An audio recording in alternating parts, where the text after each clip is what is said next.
Hey folks, this is Philip with the Everyday Fighter podcast. When we go through a new set of curriculum, typically we have quite a few things that we're teaching the students. So we give a bit of time in order to get through all the material. Because it's not just the technical aspects, there's a lot of mental, definitely emotional aspects that come into play as well. And especially for beginners, it takes a bit of time to work their way through that, given the material that we have to go through. So we typically have about 3 months, at least in our school, that we dedicate to a set amount of curriculum. And part of those that curriculum is combos. Now, for certain classes that we have, maybe it's that means it's not a combo per se. It's like a kata or a traditional form, and that has, say, from 10 to 30 moves in there, right? In some of our other classes, we call them combos, maybe kickboxing combos, or self-defense, but like Muay Thai combos, that type of thing, where it has just as many moves in there, but obviously they move their body in a different way. The objective is a different thing as well, right? So I typically break it up and I say, you know what, for the first month, we're just going to go and learn the ones and twos, meaning that, let's say there's 10 steps in the combo. We're going to go through each step of those things and we're just going to progress on. So maybe the first week we learn the first 3 moves. Then the following week we add another 3 moves, and the following week we add 3 more. And then at the last week of the month, then we go through everything there, and we start it so that you don't have to kind of tell yourself what each of those steps are. By the end of that month, now you know the ones and twos, right? I tell them then the second month, then we get more into kind of a flow in each of those. So whereas the first month it really was step 1, step 2, step 3, maybe it's jab, cross, hook, roundhouse kick, whatever that might be. They're really learning it on an individual step-by-step basis. They're performing it on a step-by-step basis.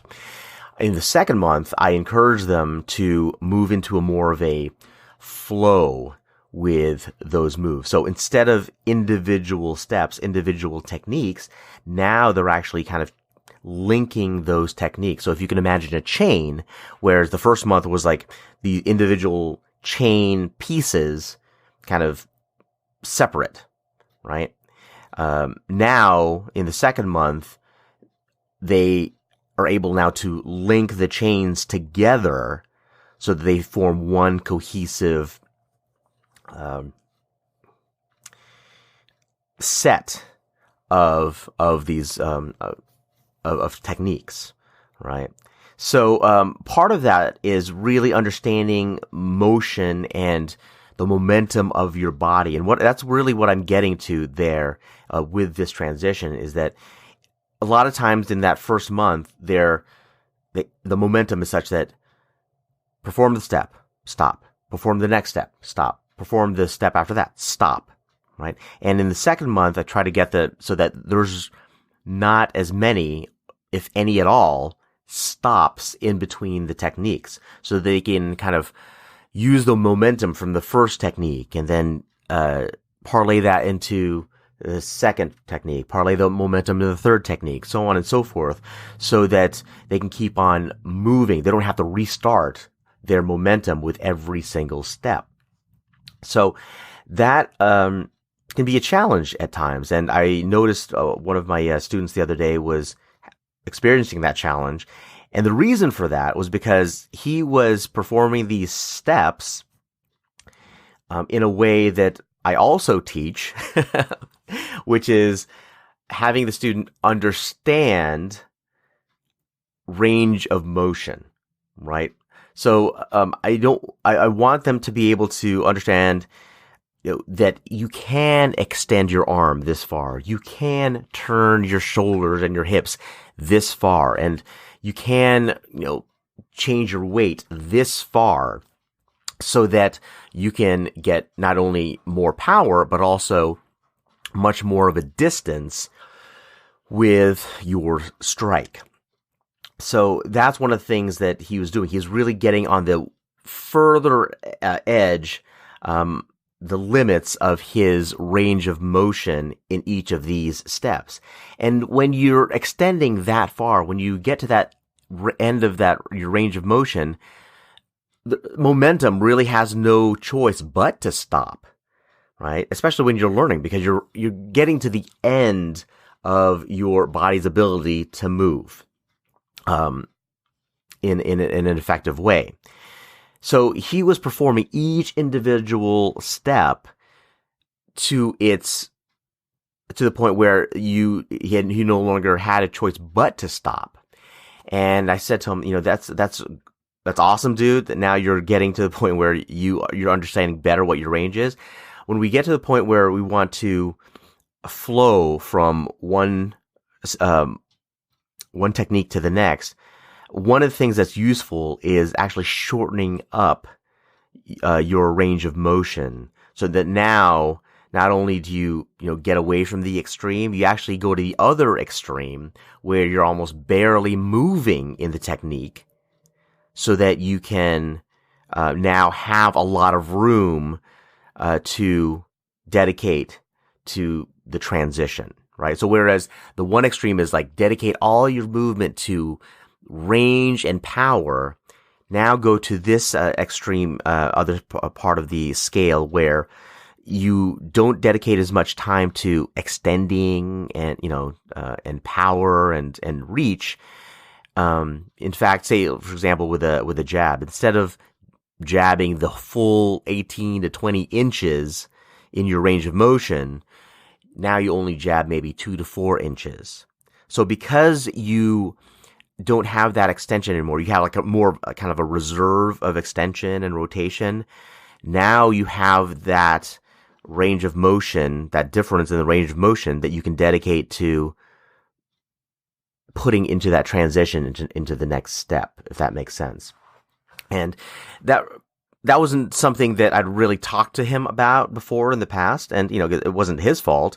It was just that, this is a different thing that we're doing now. So, because the idea now, the thing that we're working on is the transitions, the chaining together of these individual techniques.